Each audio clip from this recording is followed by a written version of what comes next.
그래서 이렇게 이 여의주를 이미 이 여의주를 잘 알았다면, 잘 깨달았다면 나도 이롭고 남도 이롭게 함이 끝내 다함이 없다. 나도 이롭게, 이 공부하는 게 나도 이롭게 하는 거고 남도 이롭게 하는 일이에요. 그러니까 이거 같은 사회복지가 없다니까요. 진짜로 이 마음 공부, 내가 이 마음 공부해서 깨닫는 거, 이것은 이렇게 말할 수 있어요. 경전의 방식으로 말을 하면, 여러분 지금 내 공부하고 있잖아요. 왔다 갔다 하면 내 공부하고 있잖아요. 그 내 공부하는 이 공부가 온 우주법계 전체를 일시에 구제하는 거예요. 온 우주법계 전체에다가, 모든 사람들에다가 칠보로다가 무한한 공양과 보시와 나눔을 하는 것보다 억만 배, 수천억만 배 더 크다고 해도 산술적 비유로도 부족한 말이란 말이에요. 이 공부를 해서 내가 깨어난다면 일시에 온 우주 전체가 문득 구제가 돼요. 구제가 완료돼 버려요. 사실은 지금 이 세상은 구제받을 필요가 없는 것이에요, 명백하게. 근데 내가 착각하고 있는 거거든요. 그러니까 자기 중생, 자기 분별심이 중생이에요. 중생이 내 밖에 따로 있는 게 아니고, 내 바깥에 스님 이 중생 저 중생, 이 많은 중생 제가 어떻게 구제하죠? 신경 쓸 필요가 없어요. 그 많은 중생이 전부 다 어디서 나왔어요? 여기서 지금 내가 이 많은 중생 어떻게 구제하죠? 하고 내 마음이잖아요, 그게. 그러니까 온 중생이 전부 다 내 마음 분별이라니까요. 이게 나다, 이 수많은 중생들이 다 어리석다, 이게 다 자기 생각이잖아요. 안 어리석다니까. 이 세상 모두가 다 부처라니까요. 내 생각이 지금 그러고 있는 거지. 그러니까 딴 사람 구제하려고 애쓸 필요가 없어요. 자기 구제하는 거예요. 자기 구제. 자기 구제하면 타인 구제예요. 자타가 둘이 아니기 때문에. 그게 자타일시 성불도예요. 자신 구제하고 나서 타인 구제한다, 이게 아니에요. 자타가 일시 성불도 안 되니까요. 그러니까 자기 구제하면 끝나는 공부. 이 공부는 자기 구제하는 순간에 이 지구상에 있는 모든 사회봉사단체, 사회복지단체 있잖아요. 사회복지단체에 막 얼마나 많은 기부금이 있고 기여금이 있고, 그거 가지고 사회복지단체에서 일하는 사람이 얼마나 많겠고, 얼마나 많겠어요. 그들이 너무 대단하잖아요. 근데 여러분이 이 마음 공부에서 다 깨달으면 이 지구상에 있는 모든 사회복지단체 전체가 하는 일보다 수백, 수천, 수조, 수억만 배도 더 큰 일을, 큰 사회복지를 여러분이 문득 해버리는 거예요. 사회봉사 단체를 무시하는 발언이 아니에요. 이 말은 전혀 무시하는 말 아니에요. 그분들의 일이 고귀하지 않다는 말을 하는 것도 아니에요. 그분들은 이 세간에서는 그분들이 가장 위대해요. 왜? 세간에서는 이 사람이 저 사람에게 주는 게 제일 위대해요. 왜 그런지 아세요? 세간의 세계는 아상의 세계이기 때문에, 아상의 세계는 내 것 챙기는 세계예요. 나밖에 모르는 세계예요. 근데 이 아상의 세계인 중생세간에서 내 거를 안 챙기고 남들 준다? 가장 위대한 일이죠, 아상의 세계에서는. 그러니까 이 세상에서, 세상 사람들은 남들 복지하는 거, 이게 제일 좋은 거라고 생각해요. 그러니까 옛날에 절의 스님들, 저 종정 스님에서부터 해가지고 큰 스님들 욕 엄청 먹어요. 타종단 사람들이나 국민들한테. 옛날에도 원래 그랬어요. 옛날부터. 불교는 중놈들은 산에서 어디 처박혀가지고 지 혼자 앉아만 있는다고, 저 어디 타종단이나 어디 다른 사회복지단체 직접 그 낮은 곳으로 임해가지고 그곳에서 직접 사람들한테 똥찌적이라도 한번 갈아봤느냐, 니네가. 앉아가지고 그냥 과부자 들고 앉아가지고 참선하고 있고, 저 미친놈들 이러면서 욕하는 사람이 많았다니까, 옛날에. 저도 그 중에 하나였기 때문에 제가 잘 알죠. 그 옛날에 제 대학 다닐 때 보면 종정 스님 막 욕하면서, 무슨 타종단의 훌륭하신 분들은 이렇게 베품을 실천하는데 불교는 왜 저 모양이냐, 이런 얘기가 너무 많았다니까. 그러니까 불교를 쉽게 말해 이렇게 욕하는 때 단골로 등장하는 멘트들이거든요. 그럼 보세요. 그런데도 신기하게 또 이런 게 있잖아요. 성철 스님이 해인사 저 산내 암자에서, 해인사에서도 한참 걸어 올라가야 돼요. 그 산내 암자에서 내려오질 않았잖아요. 내려오질 않았단 말이에요. 그런데도 그분 한 분이 한 포교의 그 영향력이 엄청 크다고 하는 표현이 우리가 생각하는 그런 세속적 표현으로 생각하는 그런 얘기를 하는 게 아니에요. 이 한 분의 공부인이 있다라는 것이 얼마나 큰 일인가, 그걸 얘기를 하고 있는 거예요. 그러니까 이거는 세간의 눈으로는 이해할 수 없는 얘기인 거예요. 지금 이 말은 출세간의 눈에 떠본 사람만이 당연하지, 당연히 그렇게 얘기할 수 있지, 그 말로도 부족하지, 이렇게 얘기할 수 있는 거예요. 세간의 눈으로 봤을 때는 불교는 저 선 넘었네, 이런 생각이 들 수 있을 거예요. 불교 완전 뭐 쥐만 잘났다네, 어떻게 이 세상 모든 사회복지단체 전부 다 통틀어도 내 혼자 깨닫는 것보다 못하다는 말을 저렇게 서슴지 않고 저렇게 안 좋은 말을 할 수가 있어, 이렇게 생각하는 사람도 있을 거예요. 어쩌면 왜? 세간에서는 베푸는 게 최고니까. 근데 내가 너에게 베풀어 주는 건 진짜 베품이 아니라니까요. 내가 너가 사라지면 통으로 모두가 난데 베풀 필요가 있습니까? 베풀어야 됩니까? 베풀어야 되는 베품은 진짜 베품이 아니에요. 베풀 필요가 없이 지금 이대로 베품이 완성돼 있었구나, 언제나 베품은 100% 완성돼 있었구나. 그런데 굳이 말로 하자니 존재 자체가 베품이니까 그냥 베품이라고 말할 수도 있겠네, 그렇게 얘기할 수 있는 측면이 있을 뿐이지, 그냥 존재 자체가 무한한 베품이고 무한한 사랑이고 무한한 자비이고 무한한 지혜밖에 없어요. 일체 모든 중생이 다 그러해요. 평등해요.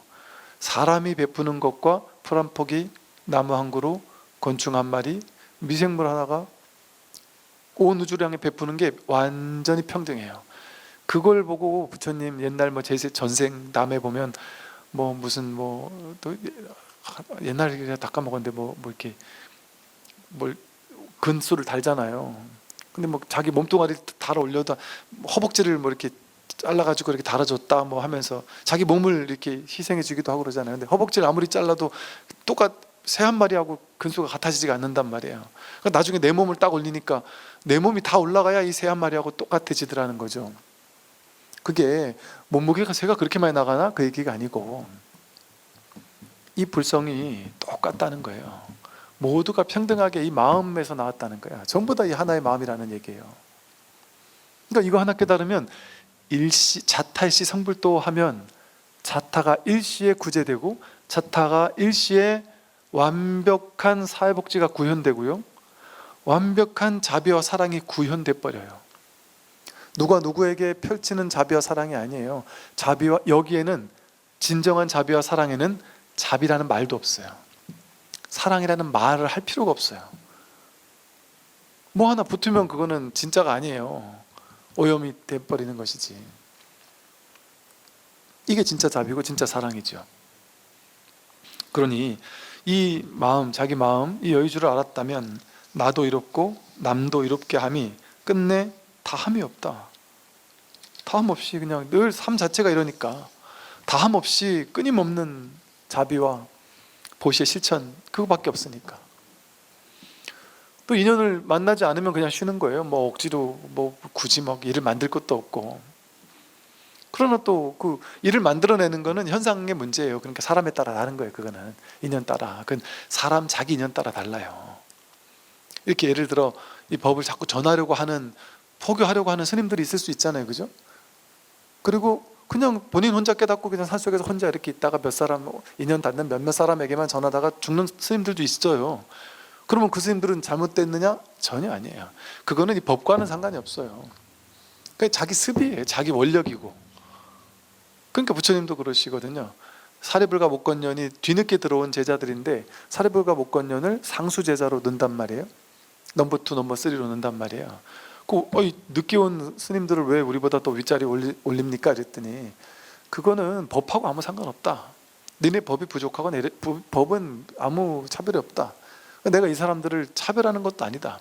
이건 현상세계의 법칙, 현상세계의 법칙에서 현상세계에서 사리불가 목건년이 부처님이 계시는 시대에 태어나서 깨달음을 얻고 나서 부처님의 상수제자가 되어서 부처님의 전법을 적극 후원하고 이런 보살이 되기를 발언했어요. 발언이 있었단 말이에요. 전법하겠다는 발언이 있었기 때문에 그 발언이 만들어낸, 그게 인가법이잖아요. 자기가 마음으로 간절히 원했으니까 그게 이루어지는 거예요. 그건 현상세계 법칙이에요.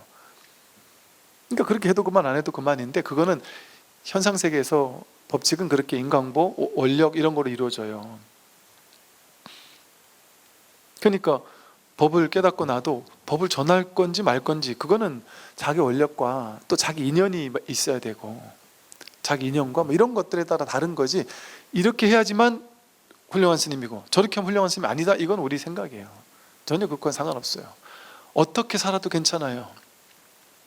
그럼 그냥 뭐랄까, 아무렇게나 산다기보다 자기 식대로 살아요. 아무 문제가 없어요.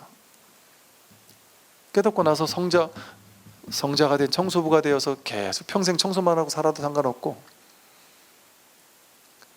무슨 직업을 가져도 상관없어요. 거기서 딱히 뭐 법을 전한다는 생각도 없어도 상관없고, 다 평등해요. 완전히 평등해요.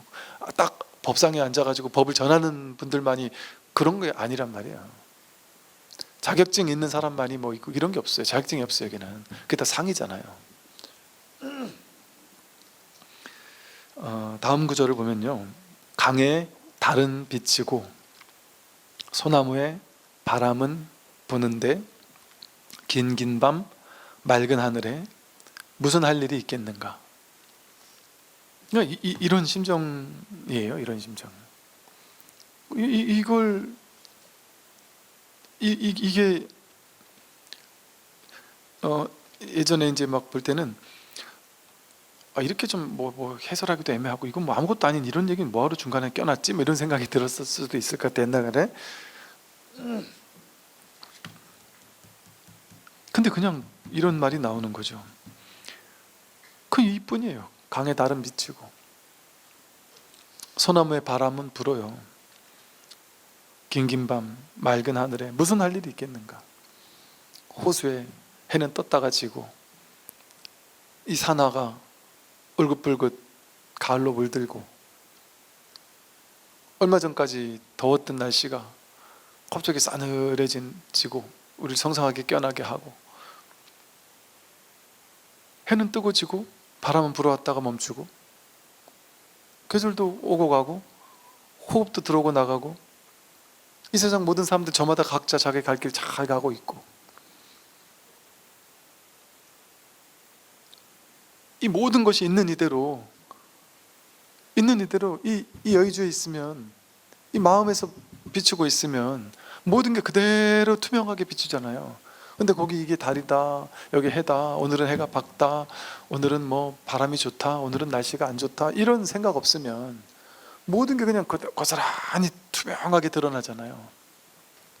해인산매, 바다에 물결 같은 분별이 없으면 바다 속살이 그냥 투명하게 비추는 것처럼, 이 세상이 그냥 있는 이대로 뭐가 문제가 있냔 말이에요. 뭔 시비를 걸 게 있을까요? 뭐가 할 게 있죠? 이렇게 숨 잘 쉬고 있고, 저절로 졸릴 땐 저절로 자고 있고, 아침에 일어나면 저절로 희한하게 눈이 떠지고 있고, 배고픈지 저절로 알고, 배고프면 뭐 먹을지 계획 딱히 세우지 않아도 알아서 그냥 그때그때 먹게 되고, 알아서 삶에 뭔 계획들이 저 너머에서 내려지지 않아요? 여러분 인생 여러분이 계획 다 세워가지고 하나요? 내가 세우지 않아요. 계획이 세워져요. 저절로 삶이 사라져요. 내가 사는 게 아니라 이 연기법 하나가, 이 법 하나가 이 세상 전체를 통으로 그냥 대기대용으로 굴리고 있어요. 근데 저절로 이렇게 굴러가고 있거든요. 여러분 인생이 저절로 이렇게 굴러가고 있어요. 저절로. 그런데 나라는 중생의 분별망상심은 뭐 하고 있는 건지 아세요? 저절로 이렇게 완벽하게 운행되고 있는 세상에다가 거긴 나도 없고 남도 없고 그냥 이대로밖에 없는데, 여기다가 등장인물 하나를 요건 나 이렇게 정해놓은 다음에 나를 중심으로 중계방송 해설하고 있는 거예요. 인생 중계사. 인생을 자꾸 해설하고 있는 거예요. 야, 오늘 눈에 아무 문제 없이 눈 떴고, 배고파서 밥 먹었고, 회사 갈 만해서 회사 갔고, 일 시키니까 일했고, 일 끝나고 운동하자니까 운동했고, 집으로 돌아와서 배고프니까 밥 먹었고, 졸리니까 잤어요. 근데 얘는 중계방송하는 중생의 분별심은 아침 일어나자마자 왜 이렇게 피곤해 죽겠는 거야? 내 인생은 왜 이렇게 자꾸 잠이 부족한 거야? 막 스트레스 받아 하고, 밥 먹으면서도 이 마누라는 내가 월급 이렇게 많이 갖다 주는데 맨날 밥을 이따고밖에 안 쳐주는 게 지금 뭐 하는 거야? 그 회사 가면서도 차는 왜 이렇게 막히는 거예요 도대체? 아유, 내 진짜 지하철 타고 다니고 싶은데 이게 지하철 우리 동네에 있지도 않고 뭐 차가 이게 너무 막히고 이 서울 이게 살만한 곳이 못 되고 짜증스러 죽겠네. 회사 가가지고는 이 사람하고 싸우고 저 사람하고 싸우고 이 시키면 왜 이런 걸 나한테 시키는 거야? 지가 좀 하지. 온갖 생각을 돌리면서 중계방송 하는 거예요. 일어날 만하니까 일어나는데 그냥 있는 그대로 비추지 않고 온갖 생각으로 하루 종일 생중계 방송하면서 취사간택하면서 이건 좋아 저건 싫어, 이건 좋아 저건 싫어가 없어요. 그냥 이게 다지. 그렇지 않아요? 이 삶이 내가 중계 방송하는 그 나쁜 목소리가 없어도, 그 분별의 목소리가 없어도 삶은 저절로 아름답게 흘러가고 있어요. 완벽하게 흘러가고 있어요. 그걸 그냥 이렇게 한 발 떨어져서 이렇게 비추는 자리에서 그냥 이렇게 바라봐도 아무 문제 없어요. 조바심 치는 생각이 없어도 내가 조바심 친다고 세상이 더 잘 돌아가고, 내가 조바심 내지 않는다고 세상이 무너지지 않아요. 내가 막 잘해야지 하고 집착한다고 일이 더 잘 되고, 집착 안 한다고 일이 더 안 되는 것도 아니잖아요. 오히려 힘 빼고 사는데 일 더 잘 될 땐 더 잘 되고, 힘을 아무리 줘도 안 될 땐 안 되잖아요. 그러니까 그 뒤집혀가지고 이 생명 자체가 중요한 게 아니고 자기 그 해설하는 목소리, 이 세상을 생중계하는 그 취사간택하면서 끊임없이 생중계하는 목소리, 그 목소리가 주인 역할을 하는 거예요. 그게 중생이에요. 그러니까 이 목소리가 시키는 대로 하고 사는 거예요. 우리는 휘둘려오면서 이 목소리가 야 이건 이러면 안 돼, 가서 따져야 돼, 너 지금 무시하는 거야, 이렇게 하면 진짜 그런갑다 하고 막 대판 싸우고, 너 지금 이 정도 돈 벌어서는 안 돼, 목표가 너무 낮아, 더 벌어야 돼, 너 죽을 때까지 일해야 돼, 너 지금 이거 가지고 되겠어? 나중에 너 이러다가 큰 병이라도 뭐 어쩔 거야, 끝까지 죽을 때까지 일해, 마누라가 퇴직했지만 더 돈 벌어라고 자꾸 하잖아, 나가야 돼, 안 그러면 마누라한테 쫓겨날지도 몰라, 뭐 온갖 생각으로 막 온갖 생각들 일으키는 거예요. 완벽하게 모든 것이 이렇게 저절로, 그냥 가만히 보면 저절로 되고 있다니까요. 이 세상이 분별이 일어나는 것도 이 마음이에요. 마음에서 일어나는 거예요. 분별도 저절로의 일환이에요. 번뇌 즉 보리예요. 번뇌도 다 여기서 일어나는 거예요. 번뇌 쓴단 말이에요. 자유롭게 쓴단 말이에요. 그러나 번뇌에 속지 않는 거예요. 생각 안 하고 사는 게 아니에요. 그런다고 해서 생각하고 판단하고 분별할 건 다 하지만 그거에 속지 않고, 그거에 힘을 실어주지 않고, 그거에 막 과도한 의미 부여를 하지 않고, 거기 과도하게 반드시 이래야 돼 저래야 돼 끌려가지 않고, 그 분별심이 계획하는 삶의 계획은 그냥 가한 정도로만 생각하는 거예요. 그러니까 계획은 세우되 그 계획에 집착하지 않는 거예요. 대략적인 가한은 세우고 살아야죠. 당연히 분별심이 하는 게 그 일이니까. 그럼 분별심이 알아서 할 거예요. 그럼 그거 냅두세요. 그런데 나는 근원에서 믿지는 않는 거예요. 그럼 가한이 있으니까 좋으니까 분별심 잘하고 있어, 계속해. 나는 너를 집착하지만 않을 테니까 네가 하고 싶은 거 다 해. 그러니까 분별심은 분별심의 역할이 있단 말이에요. 그걸 내버리는, 그거 없애버리는 거 아니에요. 분별심의 역할을 존중해요. 인정하고. 그러면서도 분별심은 허망한 그 실체를 아는 거예요. 분별심은 진짜가 아닌 줄을 깨닫는 거예요. 이 세간에서는 도움이 되니까 분별심을 필요할 때 써먹는 것 뿐이에요. 그러나 근원에서는 이 무분별지, 이 마음에 뿌리 내리고 있으니까 분별지에 속아 넘어가지 않는 거예요.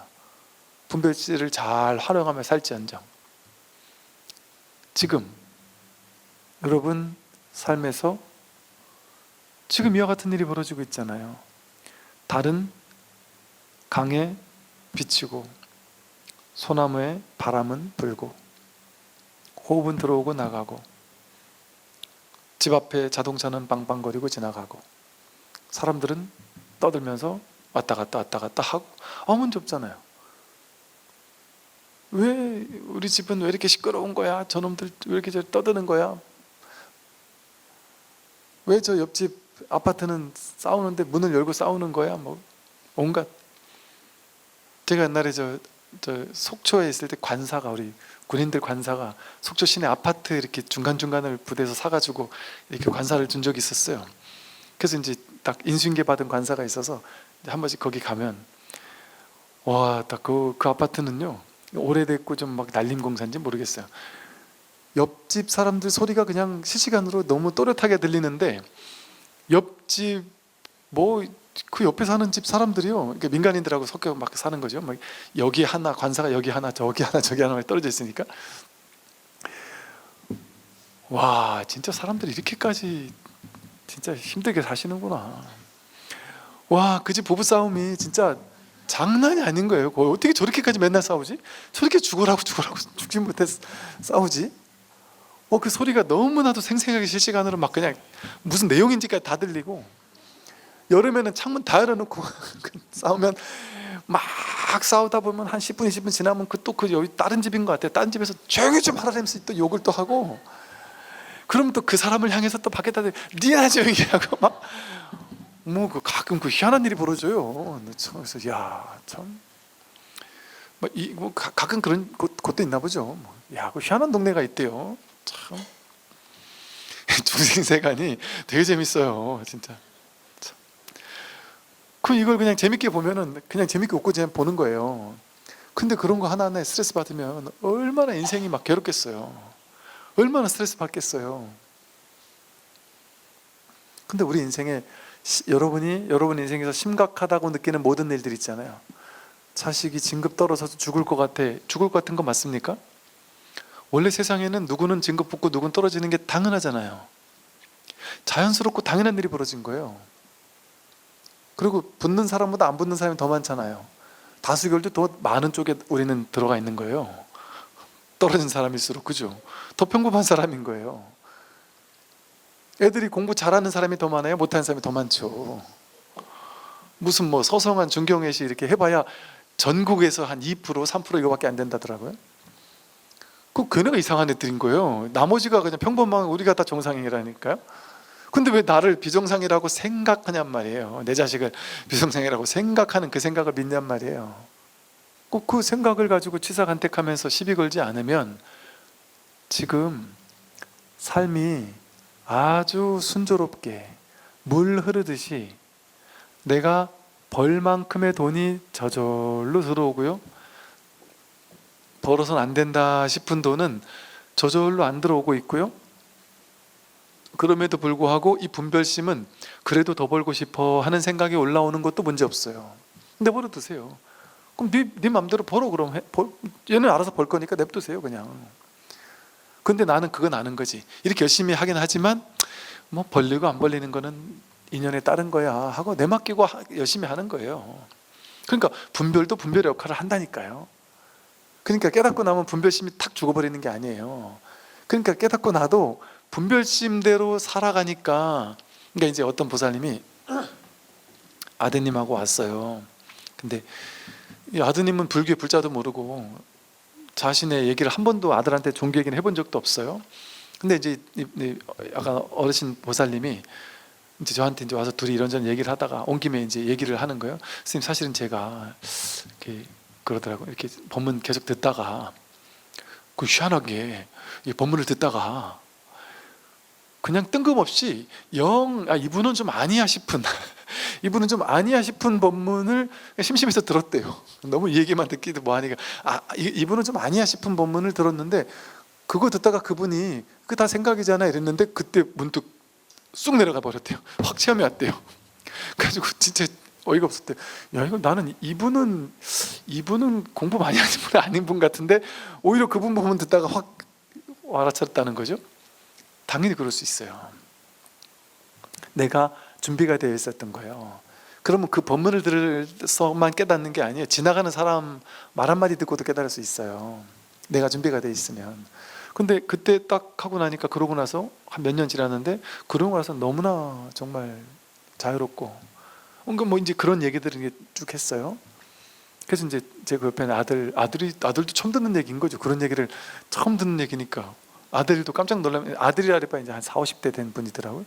근데 그분한테 이제 아니 어머님 혹시나 한 3년 전, 그 전과 그 최근 3년 이내와 혹시 달라진 게 있는 것 같았어요? 물어봤더니 와, 난 엄마 이런 얘기 처음 들어가지고 저게 뭔 건지도 모르고 그랬는데, 그러고 나서 지금 되짚어 보니까 최근에 진짜 한 3년 된 것 같네요. 어머님이 되게 편안해졌고 되게 마음의 여유가 생기고 되게 이제 불안함이 없고 그냥 되게 안정감 있어 보이면서, 스님 그러고 보니까 엄마가 명절이나 제사 때마다 오라고 막 닥달하는 게 그때부터 없어졌는데요? 이러면서 이제 그 가까이 있는 사람들은 그런 것만 생각하는 거예요. 그리고 그런 얘기도 안 하면 모를 수도 있을 정도로. 왜? 세상에서는 분별을 쓰면서 관계를 맺고 사니까 똑같이 분별 쓰면서 좋다 틀리다 뭐 먹으러 가자 이거 먹으러 가자 뭐 할 거 다 한단 말이에요. 그러니까 이게 그런 게 분별의 세계에서까지 막 확 뭔가가 막 진짜 막 도인 티가 나고 이러는 게 아니란 말이에요. 그래서 이 공부는 진짜 완전한 나도 세계도 이 세상도 본래 아무 문제가 없었구나. 이 전부 100%가 드러나 있구나. 완전 원망구족이라는 말이 이게 진짜였구나. 부처님이 원망구족이라는 얘기가 아니었구나. 부처님이 가피를 내려주신다라는 말이 부처님이 내가 기도 열심히 하면 나한테만 특별히 가피를 내려주는 게 있으면 나한테 가피가 많아지고 적어지는 게 있잖아요. 엊그제 황벽 어록에 보니까 이것은 감해질 수도 없고 첨가할 수도 없다 이렇게 나오잖아요. 부증불감 이런 말이 나오잖아요. 이거 증가하거나 감소할 수 있지가 않다니까요. 내가 불교를 열심히 믿는다고 불성이 더 많이 늘어나고 옆집 사람이 막 교회 열심히 다닌다고 저 사람은 불성도 작겠지? 아니라니까요. 불성이 똑같다니까요. 우리는 좀 억울하겠지만 불자들이 억울하겠지만 절에 다니는 사람, 교회 다니는 사람, 성당 다니는 사람 또 그 범죄자 아주 착한 사람 불성은 똑같다니까요. 당연하지 않아요? 근데 이게 지금은 이제 법문 하다 보니까 이런 얘기를 했으니까 여러분이 이해를 하겠지만 이 법문이 뭔지도 모르는 사람한테 스님 와가지고 이런 얘기 제일 먼저 해보세요. 그러면 얼마나 충격받겠어요. 말도 안 되는 소리다라고 욕할 수 있죠. 너무 당연하죠. 완전해요. 이 불성은. 이거는 불교도 아니고 종교도 아니고 뭔 그 틀에 가둘 수 있는 뭔가가 아닌 거예요. 이거는 그냥 이렇게 언제나 완전한 거예요. 언제나. 부처님 인생이 완전하다는 거죠? 이게 아니라니까요. 스님들 인생이 완전한 거죠? 그게 아니라니까요. 법정 스님이 저 산속에서 막 이렇게 소박하게 완전 무소유로 사는 그게 완전하다는 거죠? 아니라니까요. 호프집 알바생도 완전하고 여러분이 막 여러분 직장 생활하면서 힘들고 괴로워하고 막 식당 일하면서 막 힘들고 막 허리 아프고 그러면서 완전한 거라니까요. 낱낱이 모든 삶이 어떻게 성스러운 게 따로 있고 속된 게 따로 있어요. 승속이 둘이 아닌데 통으로 전체가 다 이래 하나의 법 하나밖에 없는데 법이 이렇게 우리 삶 전체로 드러났다니까요. 그러니까 차별되는 게 하나도 없어요. 그러니 지금 아무 문제가 없어요. 그런데도 불구하고 내 현실에선 문제가 계속 있잖아요. 그죠? 그러니까 내가 공부를 했는데도 불구하고 스님 왜 자꾸 저는 막 공부가 좀 된 줄 알았는데 이 자리도 하긴 있는 것 같았는데 왜 자꾸 현실에서는 자꾸 안 좋은 일이 생기죠? 저는 화도 계속 나죠? 심지어 욕심도 일어나는데요? 직장 생활에서 막 열심히 해가지고 좀 더 잘해야 되겠다는 생각도 여전히 있는데요? 현실에서 분별심이 싹 사라지지 않았는데요? 왜 이러죠? 왜 이러지요? 하는 그 생각이 없으면 문제 없잖아요. 문제가 있는 그대로 문제가 없다니까요. 그걸 문제 삼는 마음만 없으면 즉 마음을 깨달아도 현실에서는 이 현실 세계의 인과적인 법칙에서는 온갖 우여곡절의 일이 다 일어난다니까요. 깨닫고 나면 좋은 일만 일어나는 게 아니에요.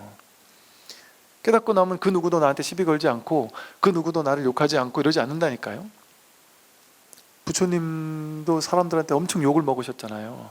부처님같이 위대한 분이 어떻게 저런 수준 낮은 사람한테 욕을 먹을 수 있을까? 이렇게 생각하겠지만 당연히 그럴 수 있는 거죠. 수준 낮은 사람한테 당연히 욕 먹을 수 있죠. 이해를 못하니까 욕할 수 있죠. 더 욕할 수 있죠. 그죠? 그러니까 이거 욕 먹는 길이에요. 이거는 사실은 말도 안 되는 얘기를 하고 있는 것처럼 보이죠. 분별하는 사람한테는. 여러분이 이 공부를 하고 지금도 마찬가지고 공부가 많이 됐을 때도 마찬가지예요. 똑같아요. 한 생각을 가지고 내가 공부됐는데도 왜 생각이 고요해지지 않지? 왜 여전히 화가 나지? 그걸 문제 삼는 분별망상, 그게 없어져야 되라는 건 뭐예요? 삶을 통제하겠다는 거잖아요. 화가 일어나지 않게 바꾸는 게 명상이고 화가 일어나지 않는 사람이 수행자야. 이렇게 자기가 생각한 상을 준 거잖아요. 수행자는 화를 안 냅니까? 부처님 화를 버럭 냈다고 나와 있어요. 아난존자가 예쁘장한 젊은 여자가 탁발하러 갔는데 저희 방으로 들어오세요 그래가지고 아주 맛있는 음식 방 안에 차려놓고 음식을 맛있게 드시고 난 다음에 문을 걸어 잠그고는 끌어안고서는 엎어질 나를 때 스님이 부처님이 문을 빵 차고 들어와가지고 뭐 화를 버럭 낸다니까요. 그래서 이제 멱살 잡고 끌고 들어가가지고 다 모여 이래가지고 이런 일이 있었는데 오늘부터 이런 건 안 된다 이런 식으로 계율을 그런 식으로 해서 계율을 하나하나 만들어졌단 말이에요. 부처님도 안 되는 건 안 된다 뭐라고 한단 말이야. 뭐 혼낼 때 혼내야 되지 않겠어요? 혼내면 부처가 아니야 이렇게 정하면 혼내고 나서 자기 혼자서 야 내가 도인이 아닌가 봐 이러면서 막 스트레스 받을 거 아니에요. 그게 중생이죠. 도인은 이래야 된다라는 그 상, 현상 세계에서. 그래서 반열반, 완전한 열반이 아닌 유여의 열반, 아직 다 여의지 못한 이 물질, 몸뚱아리를 가지고 있는 세상에서는 열반이 완전할 수가 없어요. 이 세간에서의 어떤 부족한 모습이 그대로 노출된다니까요. 그러나 노출되는 그대로가 법이라는 거에 대해서 딱 중심이 잡혀 있는 거죠. 그러니까 이제 남들이 보기에는 야, 저 다른 사람이 어째 저럴 수 있지? 이렇게 생각할 수 있는 측면도 있을 수 있어요. 왜냐하면 부처님의 행동거지 하나하나를 이 세상 사람들이 전부 다 맞냐 틀리냐 옳으냐 그르냐 가지고 토론한다고 생각해 보세요. 부처님의 행동 하나하나 모든 것을 욕하는 사람은 다 욕할 수 있겠죠. 좋아하는 사람은 좋아하고. 왜냐하면 모든 행동은 사람들은 모든 행동을 가지고 다 욕하잖아요. 그러면 예를 들어 타 종교 외도들은 부처님 자체를 싫어할 수 있잖아요. 그럼 부처님의 모든 행동을 다 욕할 거 아니에요. 부처님 같이 사실 욕 많이 먹은 사람이 없어요. 모함 많이 받은 사람도 없고. 어마무시한 모함을 당했어요 부처님이. 그런 일이 일어나지 않는 게 아닙니다. 당연히 다 일어날 수 있죠. 거기 시비 걸지 않을 뿐이에요. 거기 끌려가지 않을 뿐이고 거기 속지 않을 뿐이에요. 그게 전부 다 오고 가는 건 줄 알잖아요. 왔다 가는, 소리도 왔다 가는 거죠. 욕 먹는 것도 왔다 가는 거잖아요. 좋은 일도 왔다 가고 싫은 일도 왔다 가고 화가 일어나고 사라질 뿐이잖아요. 화는 이 현실 세계를 살려면 화라는 도구가 필요해요 반드시. 그러니까 인연따라 화를 쓰는 거예요. 근데 이게 화가 내가 아닌 줄 아는 거예요. 그냥 일어나고 사라지는, 인연따라 일어나고 사라지는 걸 잘 쓴 거예요. 뭐가 문제가 있어요? 일어나고 사라지는 화는 파도인 줄 알고 파도를 치게 했단 말이에요. 근데 내가 바단지를 딱 명백하게 깨달은 입장에서 있다면은 화가 나면 어떻고 어떤 파도가 일어나면 어떻습니까? 그게 자기가 파도 그대로 바단지를 명확하다면 파도를 더 이상 시비 걸지 않는단 말이에요. 그러니까 지금이죠 지금. 나중에 내가 마음이 깔끔해지고 나서 깨닫는 게 아니에요. 지금 이 마음에 있으면 아무 일이 없잖아요. 여기에 있으면은 모든 건 왔다가 비춰지는 거잖아요. 비춰지는 거 이렇게 보이는 거잖아요. 나도 비춰지는 대상이잖아요. 나도 내가 알아차리는 거잖아요. 내 몸 내가 보잖아요. 대상 아니에요 이 몸? 보죠? 내 몸 속이 쓰려요 느끼해요 이거를 자기가 보잖아요. 뭐가 보는지 몰라도 보이는 거잖아요. 대상이잖아요. 나와 세계가 통으로 대상이라니까요. 이 마음 하나 위에 비춰지는 그림자라니까요. 그러나 마음 따로, 마음에 비춰지는 그림자 따로가 아니고 마음이고 그림자고 그림자고 마음이에요. 불이법이란 말이에요. 근데 이거 하나가 진짜 변하지 않는 거잖아요. 나머지는 전부 다 이 위에서 왔다 가는 거잖아요. 여러분 그냥 가만히 생각해 보세요. 생각이 일어나고 사라지려면, 분노가 생겨나고 사라지려면, 무엇이든 오고 가려면 오고 가는 줄 아는 그놈이 누구냔 말이에요. 오고 가는 것들은 다 왔다 가잖아요. 근데 그걸 우린 다 보고 있잖아요. 알아차리고 있잖아요. 비추고 있잖아요. 그게 마음이에요. 그거 없습니까? 너무 명백하게 있잖아요. 근데 그건 알 수 없잖아요. 보이지도 않잖아요. 있는지 없는지 모르겠잖아요. 명확하게 잡을 수가 없잖아요. 내가 아는지 모르는지도 모르겠잖아요. 그런데 명확하잖아요. 그러니까 우리가 세간에서 눈 깊고 해먹듯이 색상의 미촉법을 아는 방식, 분별 의식하는 방식으로는 이거를 아는 게 아니에요. 그래서 이건 아는 것도 아니다. 깨닫는다 이렇게 표현하는 거예요. 너무나 당연하잖아요. 너무나 당연한 이게 중요하다니까요. 물론 막 가풍에 따라서 이게 진짜이기 때문에 이것만을 얘기를 하는 데가 있고, 또 어떤 가풍은 이 진짜를 가르치기 위한 방편으로 힘을 좀 뭐랄까 얻기 위한 어떤 방편으로, 그래도 이거를 하나 체험할 때 체험이란 어떤 어떤 체험이라는 이게 있어야 돼, 이걸 강조하는 또 가풍도 있긴 있어요. 근데 그것도 방편이란 말이에요. 왜? 체험이라는 건 왔다 가는 거니까. 체험이 중요한 게 아니잖아요. 체험이 있기 전에 체험이 있었으면 좋겠어 하는 그 마음, 체험이 나도 드디어 일어났네 할 때 그거 어떻게 안 하냔 말이에요. 일어나는 체험의 상에 빠져버리면 그 체험이 깨달음인 줄 알아요. 그 전에 체험이 없는 줄 알고 체험이 있을 때 체험이 있는 줄 아는 그 마음이 난데, 그러니까 이 심심한 체험은 뭔가 있어 보이잖아요. 뭔가 잡을 것도 있고 목표도 있잖아요. 그러니까 뭔가 이렇게 공부하는데 좀 도전의식도 생기고, 뭔가 그 뛰어넘을 산 같은 게 있단 말이에요. 이렇게 높이 뛰기 할 때 그냥 뛰어 이러면은 높이 못 뛰지만 뭐 봉 같은 거 하나 해놓으면 높이 뛰는 자극제가 되잖아요. 그런 역할을 하는 거예요, 그 체험이라는 것은. 근데 뛰고 나는 게 목표지 이 봉은 중요하지 않단 말이에요. 뛰는 게 목표지. 뛰고 나면 봉도 없애버려야 된단 말이에요. 그러니까 그 봉을 아예 세울 필요도 없이 그냥 진짜만을, 그냥 이 심심하고 아무것도 아닌, 근데 이 심심하고 아무것도 아닌 것만을 너무 계속해서 얘기를 해버리면 너무 심심하니까 그래도 뭔가 하나, 뭐 체험 같은 뭔가 하나 환상적인 거를 하나 심어줘야 좋아한단 말이에요. 그게 법화경에서 말하는 화성의 비유예요. 환상적인 성을 하나 만들어놨단 말이에요. 견성, 뭐 체험, 뭐 견도, 수도, 무학도, 뭐 이런 거 뭐 있어 보이잖아요. 멋있어 보이잖아요.